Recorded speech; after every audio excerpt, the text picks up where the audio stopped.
form for me is the band, because I'm enjoying what the band's doing. I'm enjoying the leadership aspect of that. When you said you went back to bands, and was it into Scottish Power or No, you with somebody it else was David before? Urquhart Travel. David Urquhart Yeah, Travel. I was there for a couple of seasons, and that was quite. It was a good experience actually, because I learned an awful lot about what not to do when I was. Who's the pipe major? Me. Uh-huh. So prior to that, I hadn't actually been. Well, I'd been pipe major of a novice juvenile band back when I was sort of 17 or so. But that was only for one season. I didn't really learn an awful lot. Was it Alistair Fletcher and Don Bradford that were pipe majors That's right. before you So, in the David Urquhart pipe band? That's right.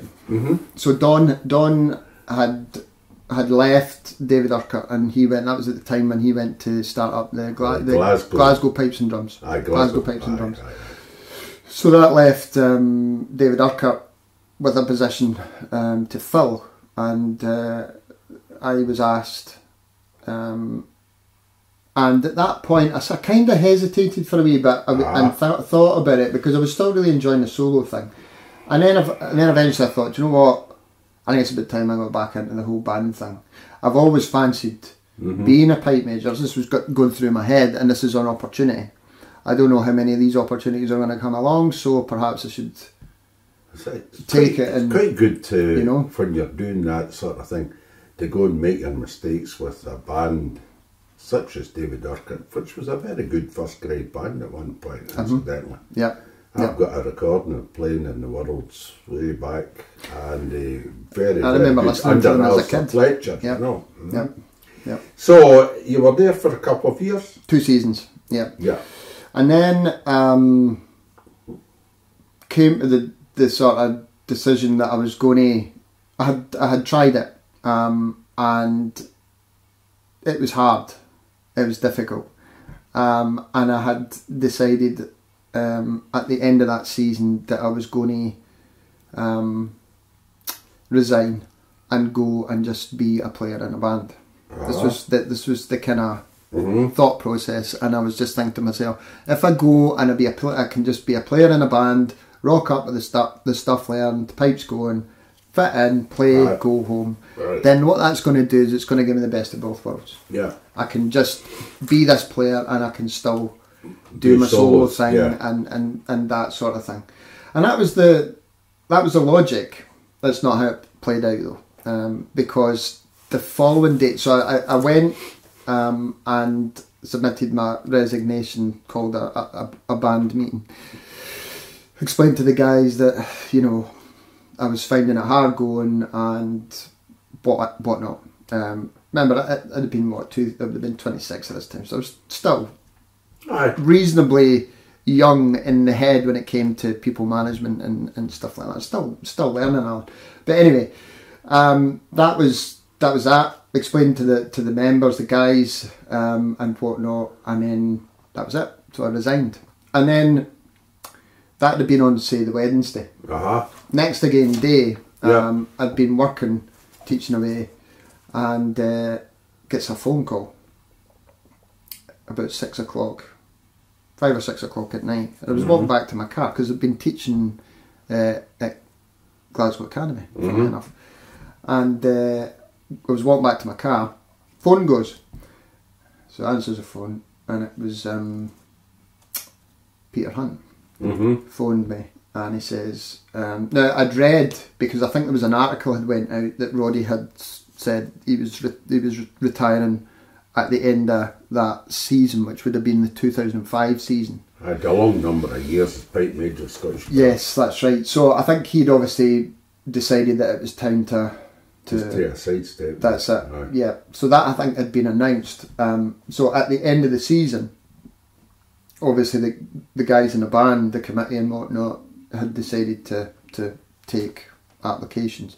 So I'm not sure how it all worked out and how it all went, but I know I got a phone call and I was asked if I would be interested in putting my name in the hat for the job.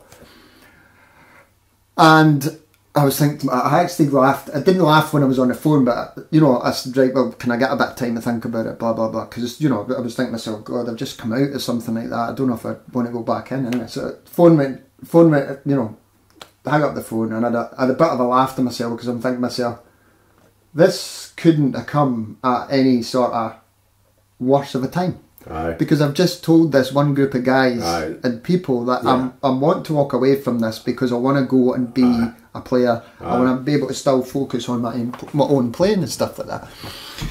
And then so I was thinking about it, and I was like, right, what am I going to do about this? Because this is a great opportunity. This is a really good band. It's got a really good setup, and all the rest of it. And opportunities like this are not going to come along very often at all. So I thought, I sat on it for about a day or so, and then I decided, do you know what? I've got nothing to lose by sticking my name in the hat. Aye. And just, I had no idea what the process was going to be at this point. So I said, I phoned back, and I said, right, yeah, I'd like to stick my name in the hat. And it just kind of went from there, you know. So, what year was that again? So that was the winter of 2005. Right. That was that. So my first season with the band was 2006. Good enough band at that time, even, you know, that you took over. Well, when I joined, obviously it's like any band. There was a lot of guys, I think, in the band at that point who were there to play for Roddy, right? And you tend to find that with any group of people or team, there'll be people who are there with specific purpose, and that's to play for so and so or play for this one or whatever, irrespective of whether it's pipe bands or sport. There's always a social aspect of it. So when I joined the band, obviously there was a group of guys who would have fell into that category, and whenever Roddy decided to step down or step away from it, these guys moved on, which is natural progression of things. So that first season, we had quite a small band, quite a small pipe corps. I think I had something like 16, which at that point was actually quite a small band. So it was tough going because you were relying on everybody being there and everybody's pipes working 110% every time and blah blah blah. So it was a tough first season because I also felt the pressure of expectation. Because obviously the band previous to that had featured, I think, in every single major list, you know. So there was.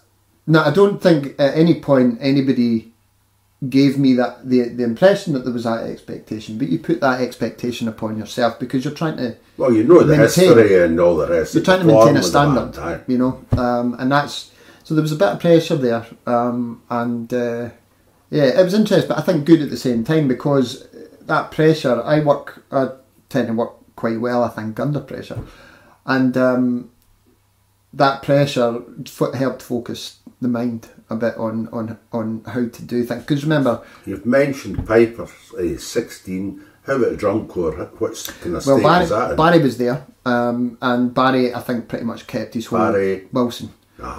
He kept his whole corps pretty much intact, I think. So I think that he was a top drummer for the listeners. World champion. Yeah, he won, I think, the worlds 4 or 5 times in a row. World solo drummer. First class drummer. Yep. First class drummer. Good guy as well. Great guy. So anyway, I'm sure he had a core of 10 that first season, and then there was about 4 or 5 tenors in the bass. So there was a good size core, probably too big for the size of the pipe corps. You know, going on the ratios and all that sort of thing. So yeah, I mean the band was in decent shape, but at that point needing to be strengthened up a bit, you know. So that's the focus that came from that first season.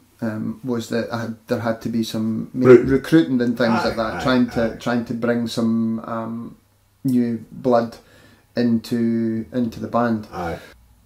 Don Mackay came in as pipe sergeant in 2010, or the winter of 2009, and along with him 2 or 3 other guys as well. So at that point, to explain to the viewers, Don Mackay had been a very successful pipe major of Strathclyde Police Pipe Band, and he was very good at setting up the police band.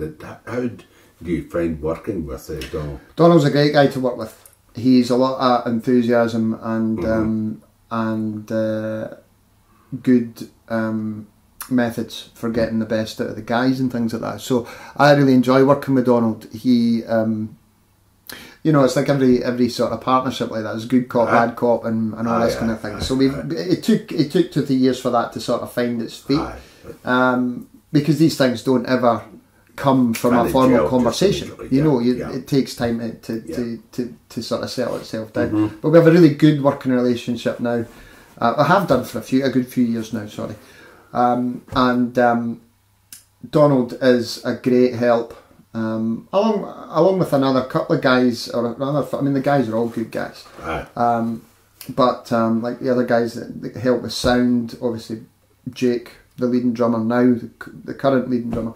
So there's a good team of people there. But Donald helps me quite a lot in terms of like the running of the practices and things like that. But he was quite good at that. He always started in time and all that sort of Absolutely. thing. The ex-army in him. Yeah, very organised like that. And that's a big help, because if you kick off things sharpish, it instills a wee bit of discipline into the guys in the band. Yeah, no, totally agree. So yeah, no, Donald's very